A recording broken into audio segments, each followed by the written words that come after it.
ఉదయగిరి నియోజకవర్గంలోని దుత్తూరులో ప్రచారంలో భాగంగా వైఎస్ఆర్ కాంగ్రెస్ పార్టీ పార్లమెంట్ అభ్యర్థి వేణుబాక విజయసాయిరెడ్డి తెలుగుదేశం జాతీయ అధ్యక్షులు నారా చంద్రబాబు నాయుడుపై తీవ్ర స్థాయిలో ధ్వజమెత్తారు. చంద్రబాబు నాయుడు ఒక మూర్ఖుడని, కన్న తల్లిదండ్రులకి భోజనం పెట్టని ఎదవని ఎద్దేవా చేశారు.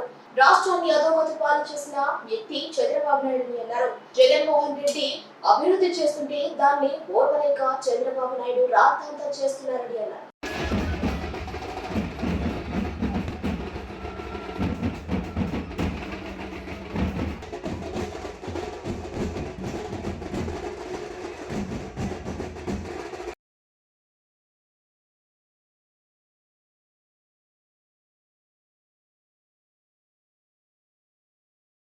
ఉదయగిరి నియోజకవర్గంలోని దుత్తూరులో ప్రచారంలో భాగంగా వైఎస్ఆర్ కాంగ్రెస్ పార్టీ పార్లమెంట్ అభ్యర్థి వేణుబాక విజయసాయిరెడ్డి తెలుగుదేశం జాతీయ అధ్యక్షులు నారా చంద్రబాబు నాయుడుపై తీవ్ర స్థాయిలో ధ్వజమెత్తారు. చంద్రబాబు నాయుడు ఒక మూర్ఖుడని, కన్న తల్లిదండ్రులకి భోజనం పెట్టని ఎదవని ఎద్దేవా చేశారు. రాష్ట్రాన్ని అధోగతి పాలు చేసిన వ్యక్తి చంద్రబాబు నాయుడు అన్నారు. జగన్మోహన్ రెడ్డి అభివృద్ధి చేస్తుంటే దాన్ని ఓర్వలేక చంద్రబాబు నాయుడు రాద్ధాంతా చేస్తున్నారని అన్నారు. బడుగు బలహీన వర్గాలని ప్రాతినిధ్యం వహిస్తున్నటువంటి వైఎస్ఆర్ కాంగ్రెస్ పార్టీకి, పెత్తందారులు ధనవంతులు ప్రాతినిధ్యం వహిస్తున్నటువంటి తెలుగుదేశం పార్టీ కూటమికి జరుగుతున్నటువంటి ఎన్నికల యుద్ధం ఇది. దీంట్లో పేదల బడుగు బలహీన వర్గాల పట్ల వైపు మనం ఉండాం. పెత్తందారులు అగ్రవర్ణాల వైపు తెలుగుదేశం పార్టీ ఉంది. ఎవరు కావాలి అన్నటువంటిది ప్రజలే కోరుకోవాలి. ప్రజలే ప్రజాస్వామ్యంలో నిర్ణయం చేసేటటువంటిది. ఇప్పుడు నిన్నటికి నిన్న చంద్రబాబు నాయుడు ఒక విషయం చెప్పాడు. మొట్టమొదటి నుంచి కూడా జగన్మోహన్ రెడ్డి గారిని ఏ విధంగా ఎలిమినేట్ చేయాలా అన్నటువంటి విషయం ఆయన కుట్ర పన్నుతా ఉన్నాడు. జగన్మోహన్ రెడ్డిని ఇక్కడ నుంచి లేపేస్తే ఎలా ఉంటుంది, ఏం చేసుకుంటాడన్నటువంటి విషయాన్ని నిన్న చంద్రబాబు నాయుడు ప్రశ్నిస్తా ఉన్నాడు. మీకు చంద్రబాబు నాయుడులో మానవత్వం లేదు. ఒక మనిషి కాదు, ఒక క్రూరుడు, ఒక మృగం. అతను నిజానికి ఈ భూమి మీద ఒక మానవుడిగా పుట్టేదానికి అనర్హుడు అన్నటువంటి విషయాన్ని తెలియజేస్తా ఉన్నా. గతంలోనే తన తల్లిని తన తండ్రిని కూడా విస్మరించి, వారికి తిండి కూడా పెట్టకుండా వాళ్ళకి అన్యాయం చేసినటువంటి వ్యక్తి, తన తల్లిదండ్రులే, తన తల్లే తన కడుపున ఈ చంద్రబాబు ఎలా పుట్టాడా అని పశ్చాత్తాపడినటువంటి మహాతల్లి నేను ఒక్కసారి మననం చేసుకుంటా ఉన్నా. అటువంటి వ్యక్తి చంద్రబాబు నాయుడికి మీరు ఓటేస్తారా అని నేను ప్రశ్నిస్తా ఉన్నా. జగన్మోహన్ రెడ్డి గారికి ఏ ఆపద జరిగినా ఇక్కడ ఈ భూ ప్రపంచంలో చంద్రబాబు నాయుడు ఉండడానికి అనర్హుడు, ఉరితీత తీస్తారు ప్రజలు అన్నటువంటి విషయాన్ని తెలియజేస్తారు. చంద్రబాబు నాయుడు నేర ప్రవృత్తిని మీరు అర్థం చేసుకోవాలి.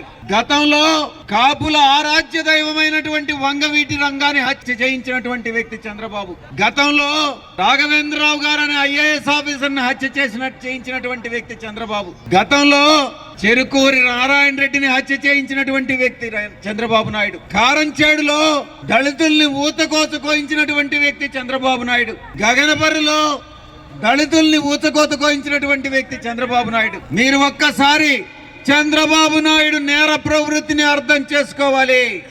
ఒక నేరస్తుడు, ఒక హంతకుడు, ఒక మర్డర్ చేసేటటువంటి నేర ప్రవృత్తి కలిగినటువంటి వాడు 14 సంవత్సరాలు సీఎంగా పనిచేశాడు. భవిష్యత్తులో మళ్ళీ సీఎం కావాలనుకుంటున్నాడు. మీరు అతనికి సీఎం చేస్తారా అని నేను ప్రశ్నిస్తా ఉన్నా.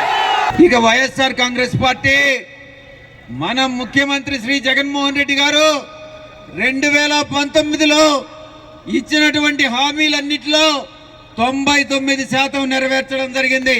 రాబోయే 5 సంవత్సరాల కాలంలో మనం గతంలో చేసిన 5 సంవత్సరాల కన్నా మెరుగైన పాలన అందిస్తాం, రాష్ట్రాన్ని అభివృద్ధి పదంలో నడిపిస్తామన్నటువంటి విషయాన్ని నేను సభాముఖంగా తెలియజేసుకుంటా ఉన్నా. పేదల కోసం, పేదల అవసరాలు తీర్చేందుకోసం అన్ని పథకాలని అమలు చేసి రాష్ట్రంలో 87% 187 మందికి ఏదో ఒక రకంగా ఏదో ఒక పథకంలో లబ్ధి చేకూర్చినటువంటి ఘనత శ్రీ జగన్మోహన్ రెడ్డి గారిది. దాంట్లో పేద బడుగు బలహీన వర్గాలు, బీసీలు, ఎస్సీలు, ఎస్టీలు, అగ్రవర్ణాల్లో కూడా పేదల్ని మనం ఎక్కడా విస్మరించకుండా ప్రతి ఒక్కరికి కూడా మేలు చేశాం మానవత్వంతో అన్నటువంటి విషయాన్ని తెలియజేస్తా ఉన్నాం. దుత్తలూరు గ్రామానికి మనం గతంలో ఏం చేశాం ఈ 5 సంవత్సరాల కాలంలో అన్నటువంటి విషయాన్ని తెలియజేసుకోవాలి.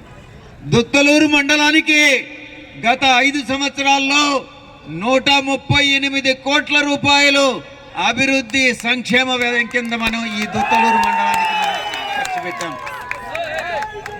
మండలంలో 5 కోట్ల రూపాయలతో సీసీ రోడ్ల నిర్మాణం చేశాం.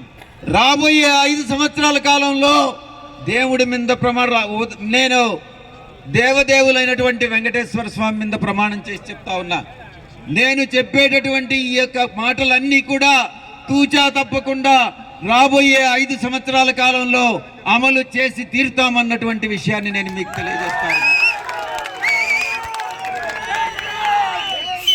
దుత్తలూరు చెరువుని మోడర్నైజ్ సుందరీకరణ చేస్తాం. దుత్తలూరు వెలుగొండ ప్రాజెక్ట్ కెనాల్ ద్వారా నీటి సరఫరా చేస్తాం దుత్తలూరికి. సోమశిల హై లెవెల్ కెనాల్ నిర్మాణం 2వ దశ చేపడతాం. చిన్న చిన్న పరిశ్రమలు, ఎంఎస్ఎంఈ, ఇక్కడ యువతకు ఉద్యోగ అవకాశాలు కల్పించేదానికి చిన్న చిన్న పరిశ్రమలు, ఇక్కడ ఒక ఇండస్ట్రియల్ కారిడార్ ని తీసుకొస్తామన్నటువంటి విషయాన్ని నేను మీకు కొత్తపేట లింకు ఎయిర్పోర్ట్ రోడ్డుని ఏర్పాటు చేస్తూ 8 కిలోమీటర్ల రహదారి ఏర్పాటు చేస్తామన్నటువంటి విషయాన్ని తెలియజేస్తా ఉన్నా. పురం మీదుగా వెంకన్నపాలెం తేడుపాడు రోడ్డు 6 కిలోమీటర్ల పొడవున నిర్మాణం చేస్తామని హామీ ఇస్తా ఉన్నా. చాలా మందికి అవకాశాలు కల్పించేదానికి, నిరుద్యోగ సమస్య తీర్చేదానికి ప్రతి 6 నెలలకు ఒకసారి జాబ్ మేళా నిర్వహిస్తామన్నటువంటి విషయాన్ని తెలియజేస్తా ఉన్నా. నేను ఒట్టి మాటలు చెప్పడం లేదు. 1 సంవత్సరం క్రిందట మొత్తం 4 ప్లేసుల్లో, విశాఖపట్నంలో, గుంటూరు నాగార్జున యూనివర్సిటీలో, తిరుపతి వెంకటేశ్వర యూనివర్సిటీలో, కడపలో జాబ్ మేళాస్ నిర్వహించడం జరిగింది. అదేవిధంగా నెల్లూరు పార్లమెంటు పరిధిలో ఉన్నటువంటి 7 అసెంబ్లీ స్థానాల్లో అన్నిటినీ కవర్ చేస్తూ ప్రతి 6 నెలలకు ఒకసారి యువతకు జాబ్ మేళా నిర్వహించి దేశంలో ఉన్న కంపెనీలన్నింటినీ కూడా ఇక్కడికి ఆహ్వానించి అందరికీ ఉపాధి అవకాశం కల్పిస్తామని హామీ ఇస్తా ఉన్నా. దుత్తలూరు మండలంలో ఉన్నటువంటి రెడ్ల సామాజిక వర్గం 24%, దళిత సామాజిక వర్గం 17%, కమ్మ సామాజిక వర్గం 10%, యాదవ సామాజిక వర్గం 10%, ముస్లింలు 7% ఉన్నారు.